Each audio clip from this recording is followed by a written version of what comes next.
Good morning friend. आज हम लोग पढ़ने जा रहे हैं हिंदी का व्याकरण। और हिंदी व्याकरण में सबसे पहले पढ़ेंगे फेवरेट संज्ञा। जैसे बहुत सारे बच्चों को तो पता ही होगा संज्ञा क्या है, लेकिन फिर भी एक बार और उसको बेहतर तरीके से संज्ञा को समझते हैं। तो संज्ञा क्या है, सोचिए।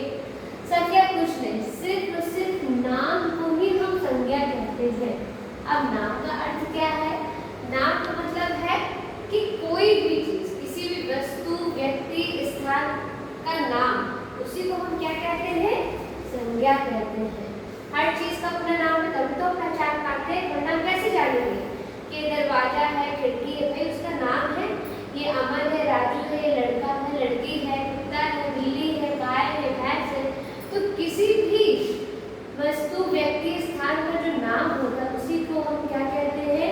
कि उसका बोध कराता है, उसी को क्या कहते हैं? संज्ञा कहते हैं। और अगर इसकी परिभाषा लिखना चाहे और भी अच्छा है कि किसी व्यक्ति, वस्तु, स्थान या भाव के नाम को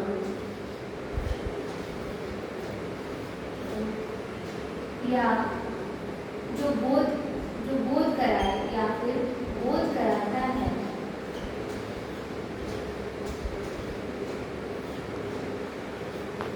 उसे ही हम क्या कहते हैं? संज्ञा कहते हैं। ये हो गई संज्ञा की परिभाषा। ये तो थोड़ा कैजुअल है, फिर से और अच्छा सीखेंगे। अभी समझाने के लिए फिर उदाहरण देखेंगे।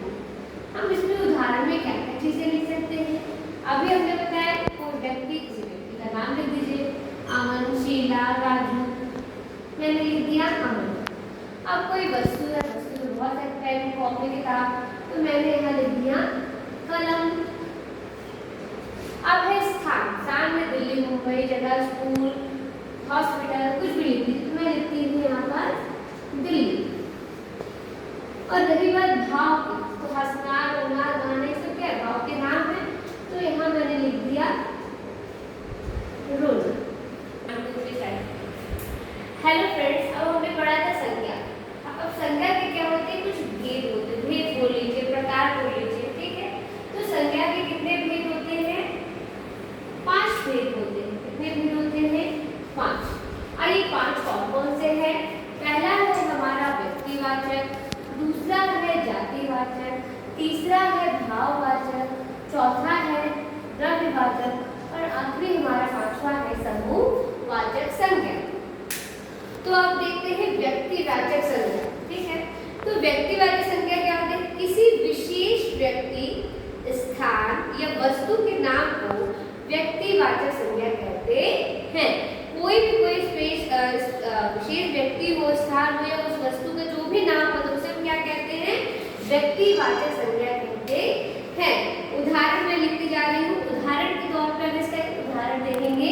व्यक्तिवाचक के नीचे मैं ठीक लिख रही हूँ। उदाहरण में जैसे राम, कोई व्यक्ति विशेष हो गया, और कोई स्थान में अगर लेना चाहे तो दिल्ली, ताजमहल, है ना, महात्मा गांधी, ऐसे कुछ भी लिख सकते हैं, है ना।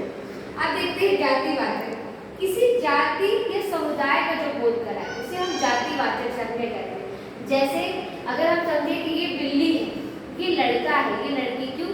क्योंकि लड़का उसकी जाति है, तब तो हमें पता चल रहा है।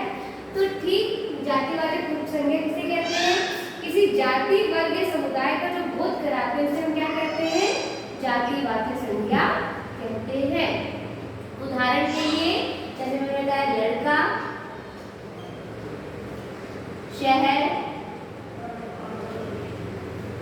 और एक और उदाहरण देख सकते हैं नदी इत्यादि। अब देखेंगे भाववाचक संज्ञा। भाव उसके नाम से ही है भाव, किसी गुण, भाव या दशा या कार्य का बोध कराते हैं। अब देखिए भाववाचक संज्ञा, हमने पहले भी बताया था कि भाववाचक संज्ञा क्या है? किसी गुण, भाव या दशा या कार्य का बोध कराने वाले संज्ञा शब्दों को क्या कहते हैं? भाववाचक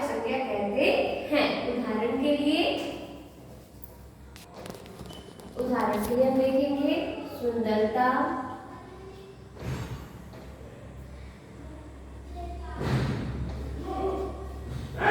क्रोध। तो भाववाचक उदाहरण हमने लिखा सुंदरता और दूसरा लिखा हमने क्रोध। अब आता है हमारा 4th नंबर द्रव्यवाचक संज्ञा। तो कोई भी धातु है, कोई भी द्रव्य है, कोई भी पदार्थ है, उन शब्दों को हम क्या कहते हैं? द्रव्यवाचक संज्ञा कहते हैं। ठीक है, द्रव्य में जैसे लिक्विड पानी जैसी चीज, जैसे पानी लिख सकते हैं, दूध, तेल, है ना।